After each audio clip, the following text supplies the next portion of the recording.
नमस्कार मेरे प्यारे दोस्तों, कैसे हैं आप सब। आशा करता हूँ बहुत अच्छे होंगे। जैसा कि मैंने रीजनिंग के बाद आपसे प्रॉमिस किया था कि जीके के जीएस के सारे सेक्शन जिसमें economics, history, geography, polity, environment वगैरह लेके सारे क्लास 6 से लेके क्लास 12 तक के सब कुछ एनसीईआरटी और एससीईआरटी बेस्ड कराऊंगा। तो उसमें अब मैं आपको इकोनॉमिक्स पढ़ाने जा रहा हूँ। इकोनॉमिक्स में भाई इसका मतलब होता है, मैंने आपको बताया कि अर्थशास्त्र। अर्थशास्त्र में अर्थ का मतलब होता है रुपया, पैसा, धन, दौलत, इनका सृजन करना, इनका निर्माण करना, या फिर इनके डिस्ट्रीब्यूशन के बारे में पढ़ना होता है कि कैसे इसका वितरण किया जाता है। ठीक है। तो हमारे पहले चैप्टर के नाम जो है वो है गांव की आर्थिक कहानी। अब एनसीईआरटी में किसी और गांव की बात करता है, एससीईआरटी में किसी और गांव की बात करता है, लेकिन अंदर अंदर की जो चीज़ें हैं, जो फैक्ट्स हैं, जो चीज़ें हैं, वो सारे लगभग सेम ही हैं। चलिए उनको देखते हैं। उसमें पहला हमारा सब टॉपिक है उत्पादन। उत्पादन इंग्लिश में इसको प्रोडक्शन कहते हैं। ये क्या होता है भाई? तो प्रोडक्शन और एक मैं अपनी तरफ से शब्द लेता हूँ उत्पाद। हालांकि इसमें नहीं दिया हुआ है, लेकिन आप जान लीजिए कि इन दोनों में बड़ा अंतर है। ये अजीज मार्कर जब बन के मेरे पास, इसको कहते हैं इंग्लिश में प्रोडक्ट, इसी से आया हुआ है, लेकिन जब बन के ये तैयार हो गया तो ये उत्पाद के रूप में है। लेकिन जहाँ ये बन रहा होगा, जिस फैक्ट्री में ये बन रहा होगा, एक प्रोसेस था, वो क्या हो रहा था? प्रोडक्शन हो रहा था। ठीक है। अब जिस फैक्ट्री में ये बन रहा था भाई, किन किन चीज़ों, वहाँ पे कुछ सामग्रियाँ लगी होंगी इसको बनाने के लिए, जैसे प्लास्टिक हो गया, इसमें इंक हो गया, ठीक है, लिक्विड हो गया, ऊपर का प्लास्टिक अलग हो गया। तो कहने का मतलब ये कि इन उत्पादन के कुछ साधन होंगे, फैक्टर्स होंगे, कारक रहे होंगे। मुख्य रूप से 3 ही होते हैं। भूमि, वो फैक्ट्री भाई भूमि पर लगी होगी, किसी न किसी जगह पर लगी होगी, उसके लिए किसी ने पूंजी लगाया होगा। पूंजी लगाने के साथ साथ जिस वस्तु का वहाँ पर निर्माण हो रहा होगा, उत्पादन हो रहा होगा, उसमें मजदूर लगे होंगे, काम करने वाले। तो अब उन मजदूरों को देख लें अगर, तो अब जैसे ये श्रम की बात पहले हम कर लेते हैं। तो ये श्रम 2 प्रकार के होते हैं, एक शारीरिक और एक मानसिक। 9th क्लास का ये है, यहीं से मैंने लेवल शुरू किया है आपका उठाना, यहीं से काम की चीज़ मुझे लगी। तो भाई शारीरिक, आजकल एग्जाम में भी ये दोनों चाहिए भाई। अगर आपको दरोगा बनना है तो शारीरिक, मानसिक तो ठीक है आप बना ले जाएंगे, लेकिन शारीरिक श्रम भी चाहिए, आपको रनिंग भी आना चाहिए। तो ये दोनों जरूरी है। वैसे ही उत्पादन में भी कैसे? तो शारीरिक श्रम और मानसिक श्रम। मान लीजिए कि अगर कोई एसी बनाने के बारे में नहीं सोचता, दिमाग नहीं लगाया होता अपना, तो आज एसी किसी के पास नहीं होता। तो जिसने दिमाग लगा के एसी के बारे में सोचा कि आर्टिफिशियल रूप से, बनावटी तरीके से कमरे को कैसे ठंडा किया जाए, तो जिसने ये सोचा वो मानसिक श्रम किया। और फैक्ट्री में जो काम कर रहे हैं वो क्या हो गया? शारीरिक श्रम। अंतराय दोनों में समझ में आपको? एसी जब बन के तैयार हो गया तो उत्पाद, जहां बन रहा था वो क्या हो रहा था? प्रोडक्शन, उत्पादन हो रहा था। ठीक है। वैसे ही पूंजी, पूंजी की बात देख लेते हैं। ये भी 2 प्रकार के होते हैं। क्या है भाई? एक होता है चल पूंजी, दूसरा होता है अचल पूंजी। अब ये कैसे याद रहेगा भाई? तो चल पूंजी, अब याद करने के लिए आप ऐसे दिमाग में रख सकते हैं, चला गया। चल मतलब याद करने के लिए मैं बोल रहा हूँ, चला गया, जो जल्दी चला गया। जैसे ये पूंजी का ऐसा प्रकार है जो अपने मालिक के साथ कम समय तक रहता है, यानी कि चला जाता है। उदाहरण के लिए आप सोच सकते हैं, ट्रैक्टर आपने देखा होगा, ट्रक देखा होगा, इनमें डीजल डालते हैं हम लोग, डीजल या पेट्रोल किसी भी गाड़ी में। तो वो जो डीजल या पेट्रोल जो ईंधन के रूप में आप डालते हैं, वो जल्दी चला जाता है, या फिर आपका जो गाड़ी है वो जल्दी समाप्त हो जाता है? तो आप कहेंगे कि डीजल जल्दी खत्म हो जाता है। तो डीजल क्या हो गया? चल पूंजी का एग्जाम्पल हो गया। और अचल पूंजी का ट्रक, जो अपने मालिक के साथ लंबे समय तक चलता है, वो क्या है? अचल पूंजी। जो जल्दी चला जाता है वो चल पूंजी। ठीक है, समझने के लिए है। भूमि, अब भूमि के बारे में देख लेते हैं। श्रम हो गया, पूंजी हो गया, भूमि। भाई भूमि जो है ये अपने आप में एक बहुत व्यापक शब्द है, बहुत बड़ा शब्द है। भूमि के ऊपर अभी तक आप सोच रहे होंगे कि जहाँ फैक्ट्री लगी होगी वही उत्पादन का साधन है, ठीक है। लेकिन आप एक बार सोचिए कि भूमि के नीचे, भूमि के ऊपरी लेयर के नीचे भी बहुत सारे खनिज, लवण, मिनरल्स वगैरह होते हैं। वो भी हम लोग खुदाई करके, खनन करके अपने काम में लेते हैं, ठीक है। तब कोई एक अलग नई नई अपनी आवश्यकताओं की वस्तुओं का निर्माण कर पाते हैं। समझ में आया आपको? भूमि का ना सिर्फ ऊपरी सतह बल्कि नीचे का भी पूरा एरिया क्या है, भूमि के अंदर दिया जाता है, भूमि के अंदर आता है। तो ये अपने आप में बहुत व्यापक शब्द है। अब उसके बाद आता है वस्तु। तो वस्तु के भी दो प्रकार होते हैं जो मैं आपको बता रहा हूँ आगे।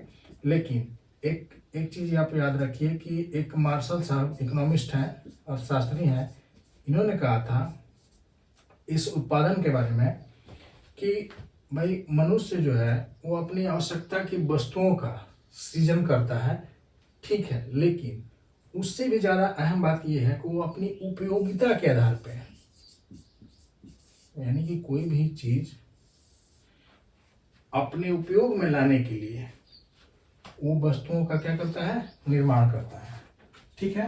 जैसे कि अगर उन्हीं के शब्दों में अगर मैं आपसे कहूँ तो वो कहते हैं कि मनुष्य, जैसे मान लीजिए कि ये बोर्ड है या फिर ये लकड़ी का कोई कत्था है ऐसा, तो लकड़ी का कत्था तब तक यूं ही पड़ा रहेगा जब तक कि आप इसका कोई अपने आवश्यकता वाली वस्तु के रूप में निर्माण न कर लें।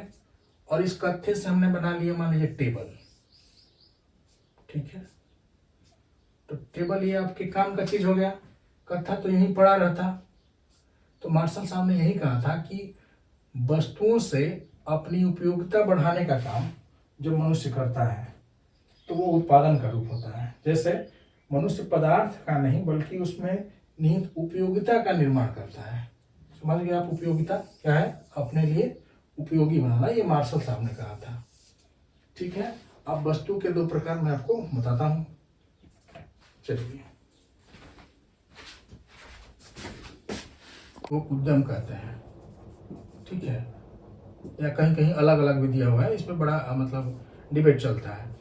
अब ये भूमि क्या है भाई, तो ये जो उत्पादन है इसको कंप्लीट करने के लिए हम जिन साधनों का प्रयोग कर रहे थे, बताया आपको कि ये बोर्ड बना हुआ तो कहीं ना कहीं फैक्ट्री लगी होगी, उसी में ये बोर्ड बना।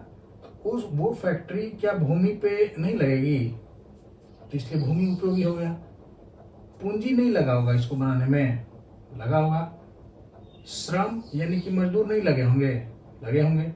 और साहस क्या है, तो साहस वो है कि भाई कोई उद्योग है या कोई उद्योगपति है तो उसको कंप्लीट करने में, अपने प्रोडक्ट को कंप्लीट करने में जो व्यक्ति साहसी होगा या उद्यमी होगा, जो जोखिम ले सकता है, जैसे कि धीरे धीरे आप मॉडर्न जमाने में देखेंगे, पहले ऐसी नहीं था, लेकिन कभी ना कभी किसी ने रिस्क लिया होगा और अपनी आवश्यकता की पूर्ति करने के लिए, भाई गर्मी बहुत है, थोड़ी ठंड की आवश्यकता है, महसूस की होगी कि आर्टिफिशियल रूप से ठंड कैसे बढ़ाया जाए। तो जिस साहसी ने ये चीज सोचा होगा और आकर आगे इस चीज में अपने पैसे इन्वेस्ट किया होगा, इन सभी चीजों का आपसी सामंजस्य बना के पैसे इन्वेस्ट किया, पैसे इन्वेस्ट करने का साहस किया, वो क्या हो गया, साहस। वही हो गया उद्यम, ठीक है। तो ये तीन क्या हो गया उसके उत्पादन के कारक, भूमि, पूंजी, श्रम और साहस। चलिए अब देख लेते हैं कि भाई जो वस्तुएं बनती हैं, उत्पादन में वस्तुएं बन रही थी ना, जैसे कि मैंने आपको बताया था कि क्या बना था, मान लीजिए कि टेबल का फोटो दिखाया था आपको।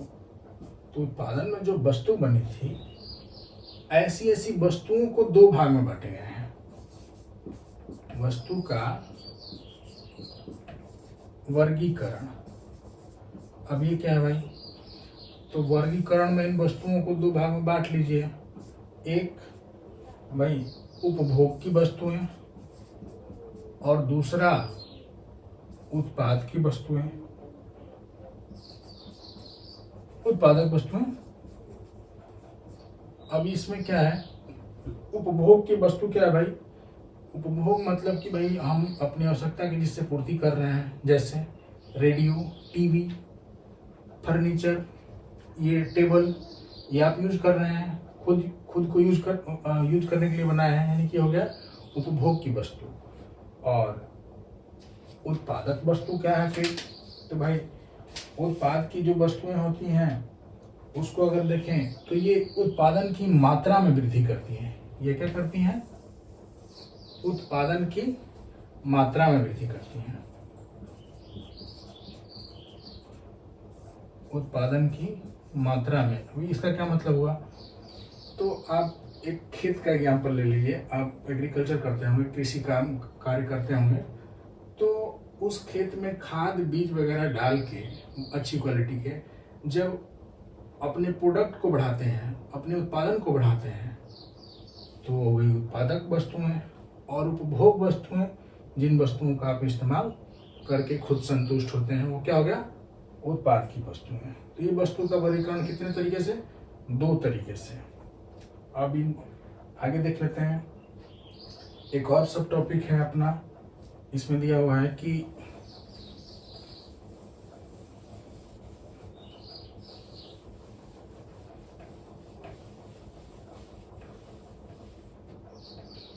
विस्तृत कृषि और गहन कृषि। विस्तृत एवं गहन कृषि, ठीक है। अब नाम से ही पता चल रहा है आपको, विस्तृत यानी विस्तार करके कृषि। मान लीजिए आपके पास भाई 5 बीघा खेत था। 5 बीघा आप समझते होंगे, 5 बीघा। अब 5 बीघा में आपका जो प्रोडक्शन मान लीजिए कि 100 किलो हो रहा था। ये मानने के लिए दिया मैंने, इस पर सीरियस नहीं हो जाइएगा कि कभी सुखाड़ आ गया, कभी कुछ हो गया तो ये 5 बीघा में प्रोडक्शन आपका 100 किलो हो रहा था सपोज। तो भाई 5 बीघा में 100 किलो हो रहा है, तो विस्तृत का मतलब कि इसमें अपने लैंड फैक्टर को, फैक्टर मतलब कारक, लैंड वाला जो कारक था, उत्पादन का जो कारक, उसको बढ़ा लीजिए आप, 6 बीघा कर लीजिए, प्लस का 1 बीघा और कर लीजिए। तो क्या ये प्रोडक्शन बढ़ेगा? तो हाँ बढ़ेगा भाई।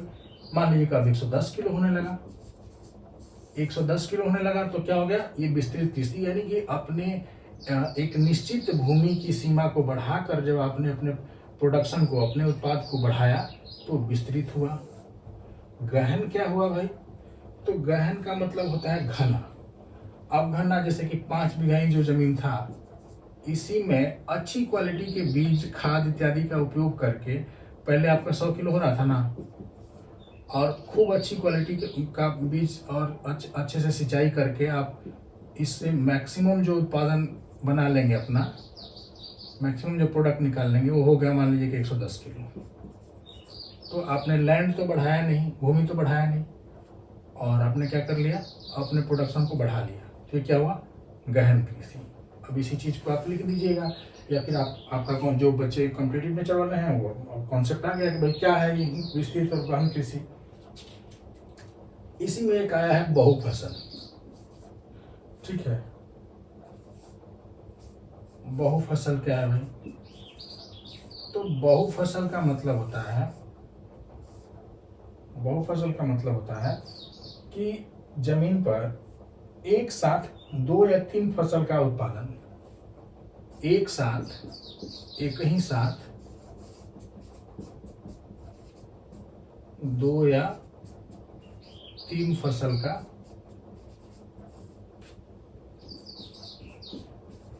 उत्पादन, ठीक है। एक ही साथ 2 या 3 फसल का उत्पादन बहुफसल हो गया। बहु मतलब बहुत सारे फसल, 2-3 फसल कर लीजिए, हो गया बहुफसल। आगे देख लेते हैं कि एक हरित क्रांति करके सब टॉपिक है, जिसके बारे में थोड़ी सी मैं जानकारी आपको देता हूं।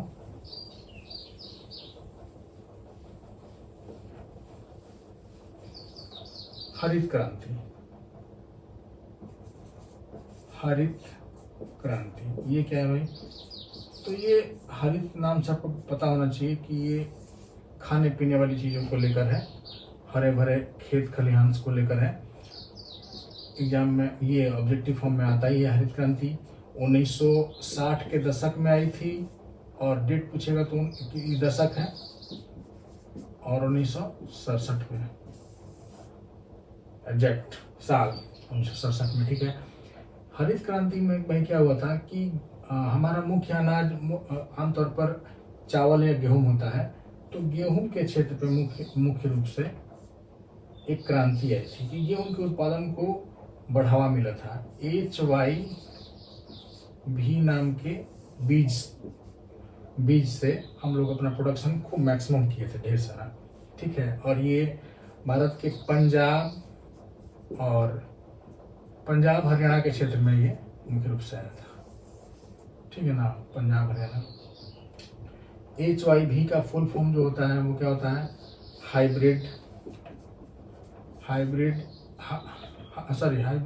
Yield varieties.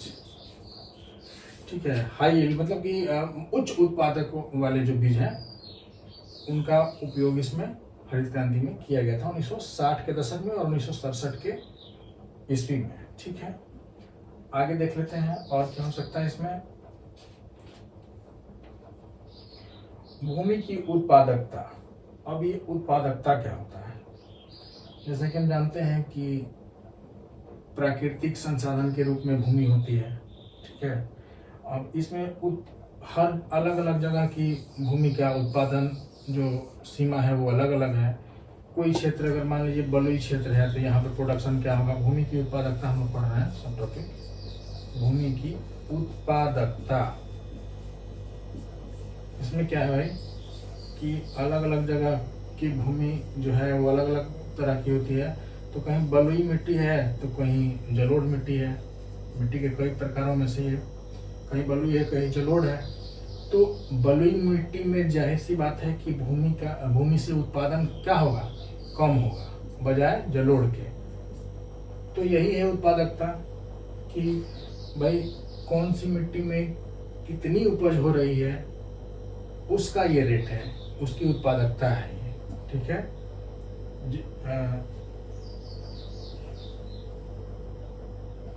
चलिए हो गया। आगे देखते हैं।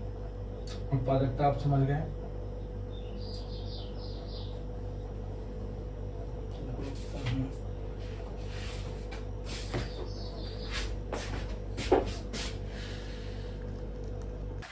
तो उत्पादकता में आपने समझा कि भाई कहीं की भूमि की उत्पादन क्षमता अलग होती है, कहीं की भूमि की उत्पादन क्षमता अलग होती है। तो भाई उत्पादन क्षमता को ही तो सरकार लगातार बढ़ाने का प्रयास करती है। ये हरित क्रांति क्यों आई थी? उत्पादन क्षमता को बढ़ाने के लिए ही बीज का प्रयोग किया गया था। ठीक है। तो यही है भूमि की उत्पादकता। ठीक है। आगे देख लेते हैं। एक और सब टॉपिक है भूमि का वितरण। भूमि का वितरण। अब ये क्या है भाई? तो कुछ किसान बड़े होते हैं, कुछ किसान छोटे होते हैं, जिनका मुख्य आधार बड़े और छोटे होने का उनके पास की भूमि से होता है। उनके पास कितनी भूमि है, ज़्यादा है कम है। तो ये मान के चलिए कि एक टॉपिक है, एक टर्म आता है सीमांत किसान। अब ये क्या होता है भाई? जिस किसान के पास 2 हेक्टेयर से कम की भूमि है उनको क्या कहते हैं? सीमांत किसान कहते हैं। ठीक है। उनकी भाई लिमिटेशन है जो है वो 2 हेक्टेयर तक ही है। उसी से अपना, वैसे बिहार में तो देखा जाए तो आमतौर पर बहुत छोटे छोटे ही किसान देखे जाते हैं, देखने को मिलते हैं हमें पूरे भारत में ही। और जबकि बिहार की जो अर्थव्यवस्था है उसका मुख्य आधार भी क्या है? कृषि है। और इतने छोटे छोटे जोतों का होना, ये कृषि का जो कंट्रीब्यूशन है अपने जीडीपी में, बिहार के जीडीपी में, उसमें बहुत कम होना ये भी एक कारण है। इतना कम लैंड पे वो लोग मैक्सिमम अपना आउटपुट निकालने का प्रयास करते रहते हैं, उसमें भी अच्छी तकनीक का प्रयोग नहीं करते हैं। ठीक है। तो 2 हेक्टेयर से जिसके पास कम है वो क्या हो गए? सीमांत किसान। ठीक है। आगे देख लेते हैं। आगे है श्रम। भूमि के बारे में हम पढ़ रहे थे, पूंजी और श्रम की बात कर लेते हैं थोड़ा। श्रम क्या है भाई? तो श्रम दो प्रकार का होता है, एक शारीरिक और दूसरा मानसिक। अब शारीरिक श्रम करके जो मजदूर काम करते हैं फैक्ट्री में, आप जानते हैं वो शारीरिक रूप से काम कर रहे हैं, श्रम वो भी कर रहे हैं। और मानसिक कि जैसे मैंने आपको एग्जांपल दिया था कि एसी बनाने वाला, तो एसी बनाने वाला जो व्यक्ति होगा, जो एकदम उद्यमी होगा, जो साहसी होगा, वो उसने मानसिक श्रम किया। वैज्ञानिक मानसिक श्रम करके कोई नया प्रोडक्ट तैयार करता है, तो क्या हो गया? श्रम का दूसरा प्रकार मानसिक श्रम। ठीक है। अब कृषि के ये कृषि में कुछ और भी गैर कृषि कार्य किए जाते हैं। कृषि के अलावा गैर कृषि कार्यों में क्या देखने को हमें मिलता है? जैसे दूध का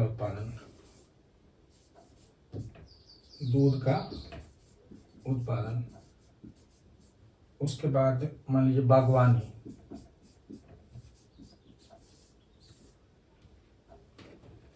ये गैर कृषि कार्य हैं लेकिन कृषि कार्य से ही संबंधित है। कैसे भाई? तो दूध का उत्पादन, भैंस आप रखते होंगे, गाय आप रखते होंगे, तो जो प्रोडक्ट कृषि के जो अवशेष, कृषि कार्य करने से जो अवशेष चीजें, जैसे कि पुआल बचा हुआ, तो बचे हुए पुआल को गाय भैंस खाती है तो हमें दूध देती है, तो दूध का उत्पादन हो गया। बागवानी हो गया, आपके उसी जमीन में जहाँ पे आप खेती करते हैं वहाँ पे अगल बगल आप मछली का उत्पादन कर सकते हैं, यानी कि मत्स्य प्रोडक्ट जिसको कहते हैं मत्स्य पालन, ये भी क्या हो गया? इसी से संबंधित है। तो इन चीज़ों का आप हमेशा ध्यान रखेंगे। और अब ये सब जब बन गया, ये चीज़ें जब सारे प्रोडक्ट आप उत्पादन को समझ गए अच्छे से, सारी चीज़ें जब हो गई, तो आप क्या करेंगे? इन सब चीज़ों का व्यापार करेंगे। क्या करेंगे? व्यापार। और व्यापार करके ही आप प्रॉफिट कमा सकते हैं। व्यापार के लिए आपको परिवहन चाहिए, परिवहन की सुविधा होनी चाहिए। ठीक है। परिवहन मतलब एक वस्तु को एक जगह नियत स्थान से दूसरी जगह ले जाना, ये है। चलिए देख लेते हैं हमने इस चैप्टर में क्या सीखा। मैंने आपको बताया, इस चैप्टर का निचोड़ देख लेते हैं अंतिम में। कुछ नहीं है, बस चीज़ों को आप आधे घंटे के अंदर सारा कुछ सुन लीजिए, वीडियो को ध्यान से, टॉपिक को, सब टॉपिक को, आप खुद ही जीके में मास्टर हो जाएंगे। एग्जाम में आपका पेपर नहीं छूटेगा। हमने देखा, पूछता है कि बिहार की अर्थव्यवस्था किस पे आधारित है? तो भाई कृषि पे आधारित है बिहार की अर्थव्यवस्था। ठीक है, ये सीखा। उसके बाद बिहार में जो जनसंख्या है वो कितने प्रतिशत ग्रामीण और शहरी है? तो ग्रामीण जनसंख्या जो है वो है 88.7%। ठीक है। तो शहरी कितनी हो जाएगी? ये 2011 की जनगणना का रिपोर्ट है। उसके बाद ये लॉकडाउन और कोरोना की वजह से 21 वाला जो रिपोर्ट है वो अभी तक नहीं आया है। तो इसको 88.7% है, तो शहरी कितनी हो जाएगी? 11.3%। जो बचे वही तो होंगे। अब हमने सीखा कि उत्पादन के कितने साधन, उत्पादन के कारक जो हमने देखा था, तो भाई भूमि, पूंजी और श्रम। भूमि, पूंजी और श्रम।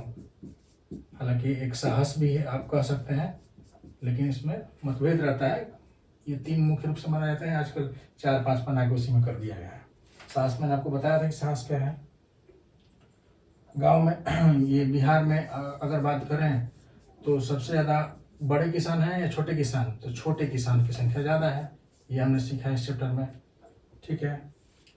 और हमने सीखा कि विस्तृत कृषि क्या है, फिर सीखा कि गहन कृषि क्या है, विस्तृत और गहन कृषि। ठीक है। और क्या देखें हमने कि भाई भूमि जो है उसका उत्पादक क्षमता या उत्पादक क्षमता जो बात किए थे, उत्पादक क्षमता। ठीक है, भूमि का। और क्या देखें कि भूमि का वितरण कैसे हुआ है, ये भी देखा हमने। भूमि का वितरण तो देखा कि भाई 2 हेक्टेयर से कम वाले को क्या क्या कहे थे हम लोग? सीमांत किसान। सीमांत किसान, ये सब चीजें हमने देखी इस चैप्टर में। ये छोटी छोटी जानकारियां हैं, आपके दिमाग में रहेंगी तो एग्जामिनेशन में आपको किसी भी प्रकार का क्वेश्चन सॉल्व करने में बहुत मदद मिलने वाला है। फिर देखा हमने हरित क्रांति, हरित क्रांति ये हो गया आपका क्विक रिवीजन। कब आई थी? तो 1967 में। कब, किस दशक में? तो 1960 के दशक में। ये सब चीज़ें थी।